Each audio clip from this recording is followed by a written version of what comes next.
Assalamualaikum warahmatullahi wabarakatuh. Perkenalkan, nama saya Emma Nur Laila dari Fakultas Psikologi Universitas Muhammadiyah Profesor Dr. Hamka. Pada kesempatan kali ini saya akan sedikit menjelaskan tentang apa sih psikologi komunikasi itu. Psikologi komunikasi adalah serangkaian proses mendapatkannya informasi terkait dengan faktor psikologis dan lingkungan yang mampu menunjang ataupun menghambat sikap manusia. Pengertian tersebut disampaikan oleh Gita Sekar Prihatin dalam buku Empati dan Komunikasi pada tahun 2017.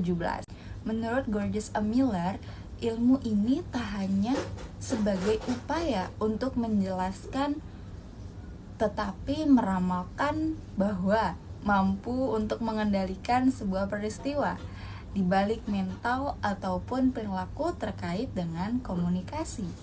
Psikologi komunikasi berawal dari kata psikologi dan komunikasi.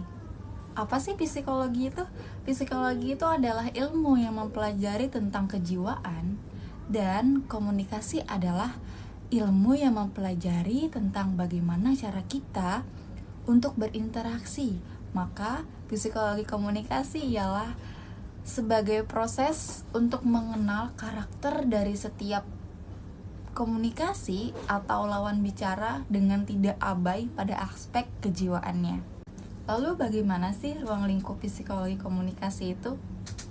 Berbicara mengenai ruang lingkup psikologi komunikasi itu sangat luas karena terdapat aspek-aspek penting di dalamnya.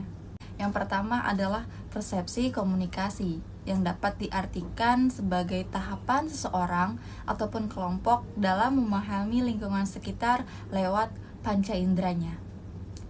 Sebuah komunikasi, persepsi merupakan hal yang penting, bahkan disebut sebagai dari inti komunikasi. Jadi, ketika seseorang tidak memiliki pemahaman persepsi komunikasi yang tepat, besar kemungkinannya proses komunikasi akan berjalan dengan tidak efektif. Dan yang kedua, ada emosi dalam komunikasi. Loh, kok bisa komunikasi mempunyai emosi? Ya, betul, di dalam komunikasi terdapat emosi. Emosi memang menjadi peranan yang kuat untuk mempengaruhi diri kita sendiri dan orang lain. Dan emosi terbagi menjadi dua, emosi positif dan emosi negatif.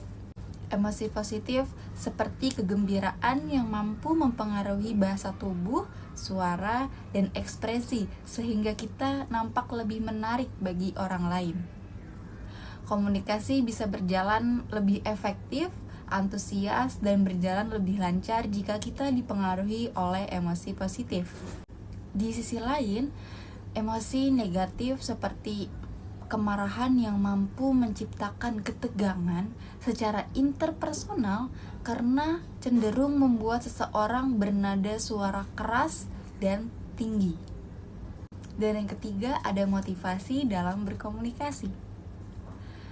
Dengan berbicara atau berkomunikasi, kita dapat melihat apa yang menjadikan motivasi seseorang. Oleh karena itu, pernah disebut jika melihat motivasi seseorang, maka biarkan orang tersebut berbicara atau berargumentasi. Dan yang terakhir, ada pengaruh media komunikasi. Saat ini banyak media komunikasi, mulai dari media cetak, media elektronik, sehingga media online. Setiap media memiliki karakteristik dan target audiens yang berbeda. Oleh karena itu, dibutuhkan rangsangan yang berbeda untuk memahami target audiensnya. Sama halnya dengan berbicara secara langsung, media komunikasi juga bisa dijadikan sarana untuk berkomunikasi, sehingga membuat seseorang melakukan tindakan, mulai dari kata-kata, warna, simbol, dan tata letak, yang mampu menjadikan cara untuk berkomunikasi dengan para target. Lalu, apa sih tujuan psikologi komunikasi itu? Jika seseorang mempelajari psikologi komunikasi, dia memiliki dua tujuan utama. Yang pertama adalah mengubah tingkah laku ataupun sikap seseorang. Perubahan sikap dan perilaku ini bisa dicapai dengan melihat respon seseorang terhadap masa lalu dan dijadikan sebagai prediksi untuk mengetahui responnya yang mendatang, sebagai langkah untuk mengambil sebuah keputusan dalam menghadapi lawan bicara. Lalu tujuan yang kedua adalah mencapai efektivitas komunikasi.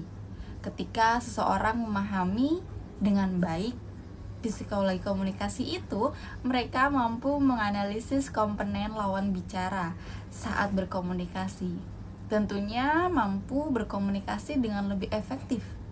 Efektivitas dari sebuah komunikasi ditandai oleh 5 hal, mulai dari penerimaan informasi dari komunikan terhadap rangsangan dari komunikator, pertumbuhan hubungan sosial yang baik, informasi yang ditunjukkan untuk kesenangan, sehingga sikap serta tindakan yang berpengaruh dalam proses komunikasi. Cukup sekian penjelaskan psikologi komunikasi yang dapat saya sampaikan. Kurang lebihnya mohon maaf. Wassalamualaikum warahmatullahi wabarakatuh.